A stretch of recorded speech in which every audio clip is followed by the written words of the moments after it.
21 million. That is the promise of Bitcoin. Or said another way, that is the truth of Bitcoin. There will only ever be 21 million of them, period.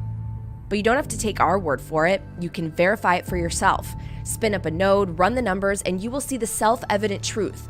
It's written in the open source code, distributed and synced across tens of thousands of independent nodes worldwide that exist in our shared objective reality.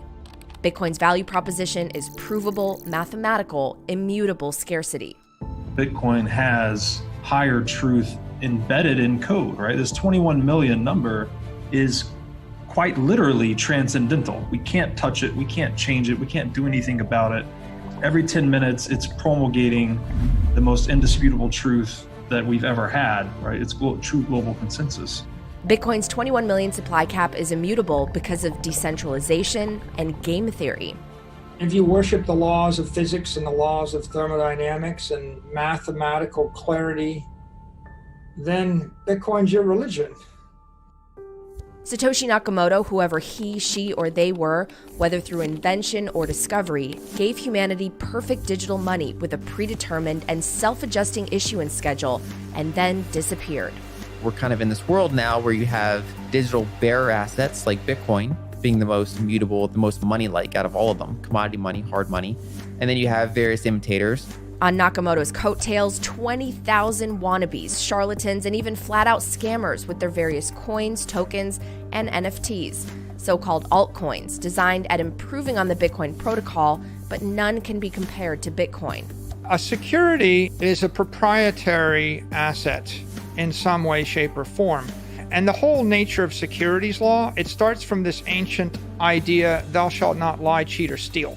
If I create my own yo-yo coin or Mikey coin, and then there's a million of them, and I tell you that I think that it's a really good thing and Mikey coin will go up forever, right? And everybody buys Mikey coin, and then I give 10 million to you and don't tell the public, right? I've cheated them.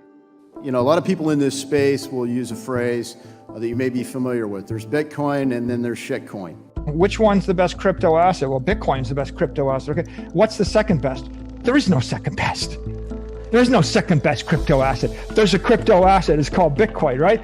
Bitcoin's immaculate conception means there's no central authority, no CEO. Satoshi hasn't been heard from in over a decade, the very definition of decentralization.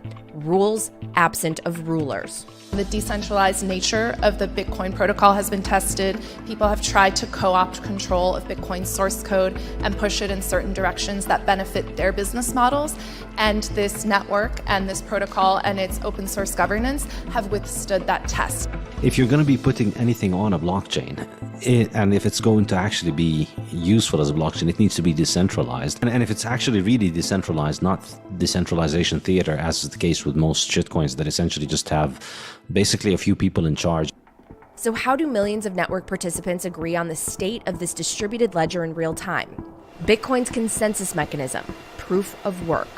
You need proof of work to embody skin in the game in the marketplace such that contributions are commensurate with consideration received. That's how systems work.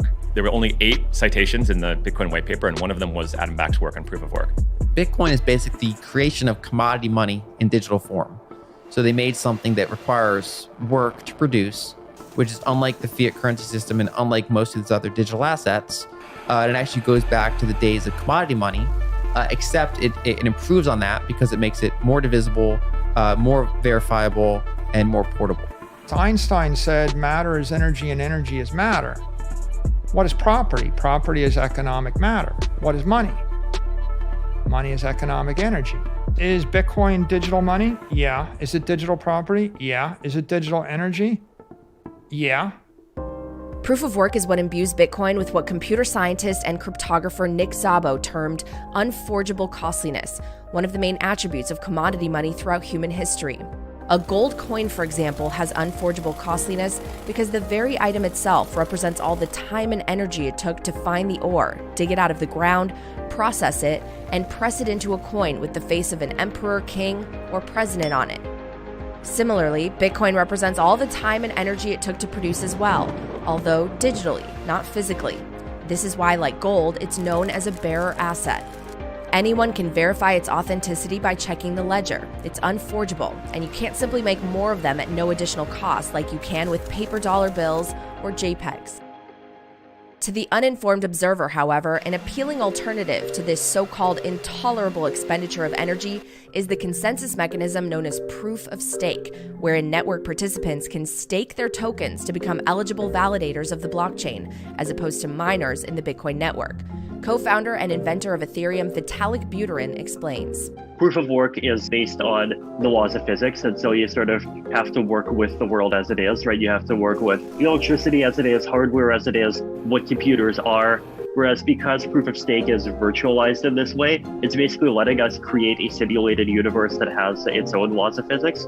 And that just gives us as protocol developers a lot more freedom to optimize the system around actually having all of the different security properties that we want. So in other words, a central committee who sets the rules of the system has more freedom or power to optimize said system around what they want. What could possibly go wrong?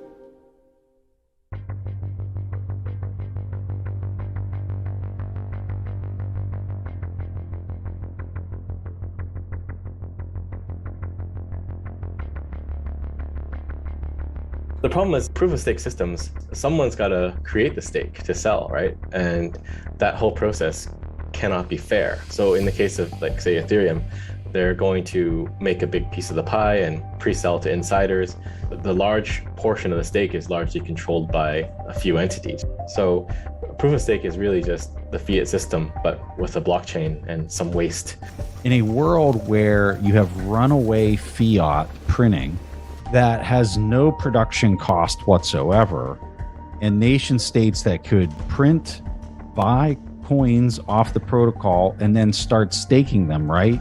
There's arguably an incentive to act this way to control which transactions are being included, not included. I mean, at that point, you can do whatever you want.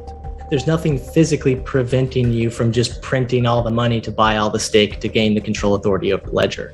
That's one of the dangers of coupling control authority over the ledger to something that doesn't physically exist. That has no tie to physical reality. It's the fiat system, but without a military to force you to use the token. And this is, I think, why it's ultimately doomed, because it's only good for the insiders, and you can't get the outsiders to join in unless you put a gun to their head, which is how the current fiat system works. So I can't see it being successful in the long run, except in the short run to basically promote shitcoin scams. Scholars of monetary history will know that humans are utterly defenseless against corruption when given the power to change the rules when it suits them.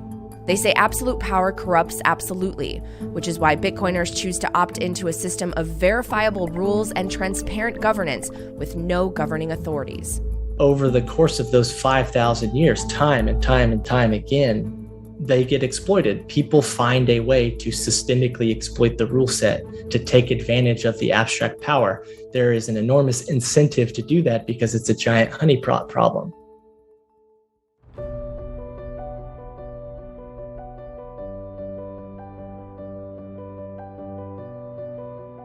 Proof of stake is less energy intensive than proof of work. While this is certainly true, pundits seem divided on exact figures.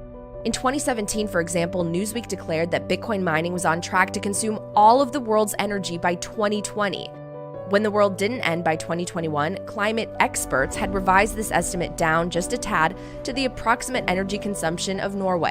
Critics of proof of work seem obsessed with the power consumption of Bitcoin, but are, quote, mum when it comes to the energy used to illuminate Christmas lights, to power data centers behind Netflix, or to distribute untold millions of single-serve meal kits, according to Nick Carter in an op-ed about the issue. Does it waste energy or does it cost energy? And is sound money worth the cost? Bitcoiners seem to think so. Using energy is not a bad thing, Matt. Engineering and the use of energy is implied in, like, the growth of humanity. You know what else uses a lot of energy? An airplane. So I tell you what, you don't like energy. Next time you and the wife go to Europe, you take a kayak, I'll fly United. Next time you want to save and grow your family's wealth, you use the dollar, I'll use Bitcoin.